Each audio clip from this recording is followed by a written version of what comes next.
so to say. The market was good.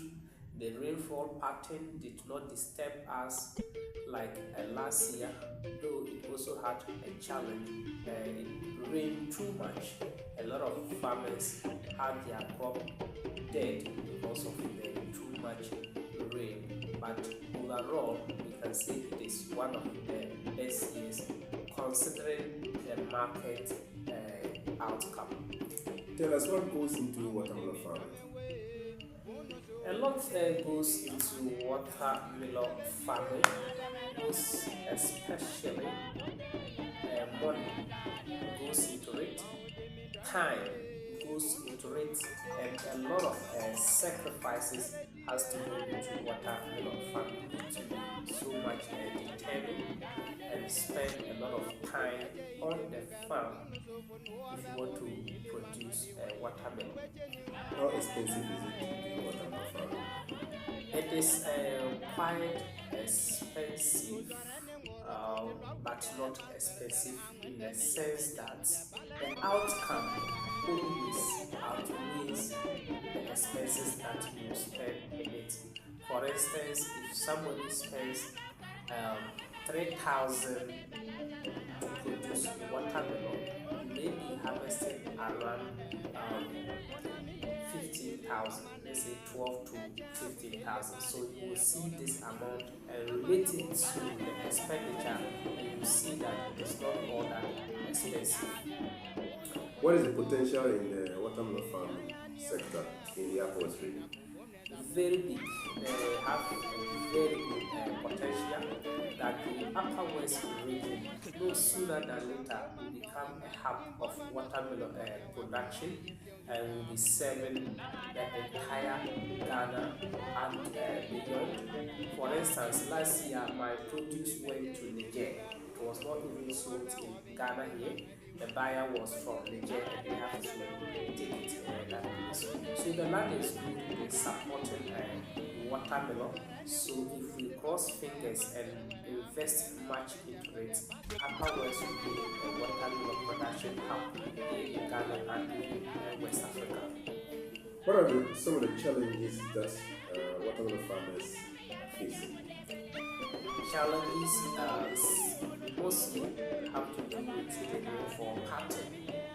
Watermelon is such a crop that needs a moderate rainfall.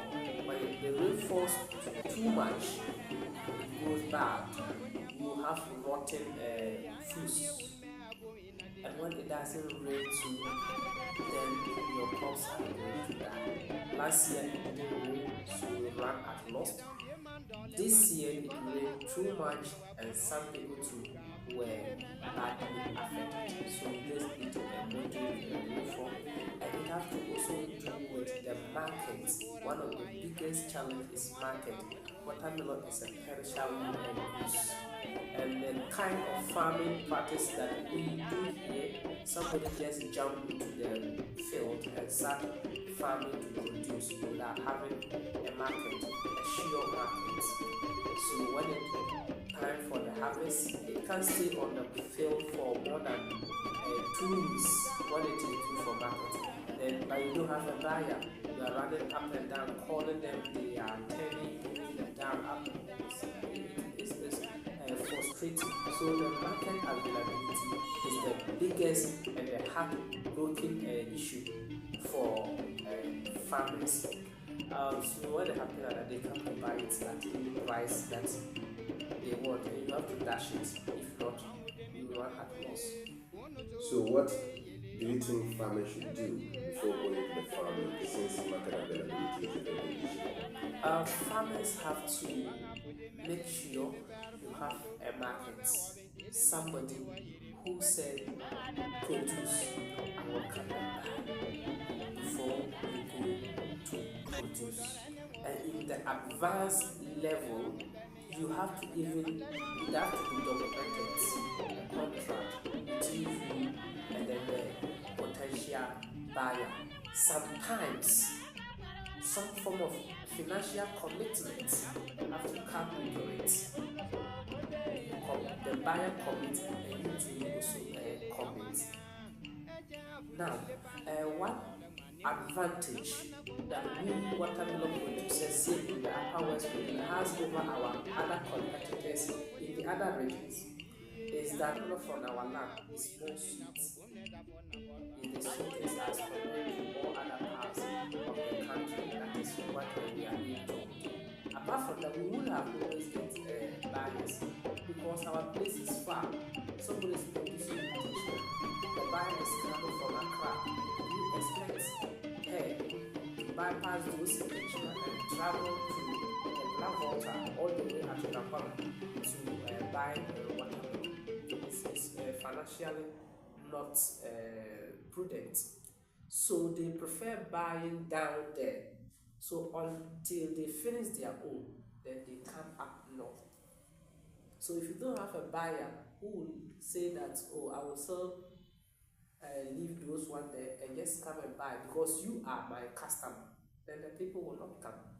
So they have to finish down there before they come. So to also further reduce that costs, we need to know the appropriate time that we have to produce so that we don't clash with those people.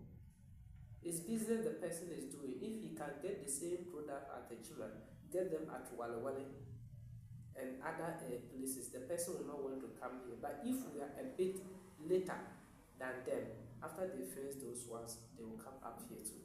So it means you have to do proper timing, proper research work to know areas closer to your buyers, what time they start preparing their farms, what time they start showing their watermelons and all that before you can start.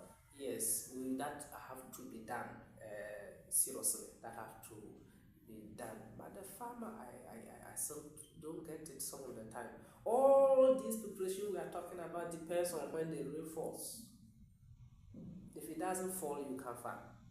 So you know the time, but you know the time that this time I'm supposed to farm the watermelon, but it hasn't rained. What will you do? You have to wait. So when it doesn't rain at the time that your colleague in other region is producing, you are also compelled to produce at that time. So that makes it more necessary for you to get a buyer, to get somebody who said, I will buy your cross before you go into it. Okay, watermelon, you farm it just yearly, just once a year. What do you think can be done about it? Like, just touch on a very important area where the rain may compel you to farm a particular period that you wouldn't have. What do you think can be done? What we can do is to get irrigation system that we will not be rainfall dependent farmers, that at any point in time, if that irrigation facilities or system available for the citizens, people can produce all year round. That is an option. And those of us who are also blessed to stay by the Black Volta, they can also use the Black Volta as a source of water also for their irrigation or dry season farming too as well. Okay, thank you.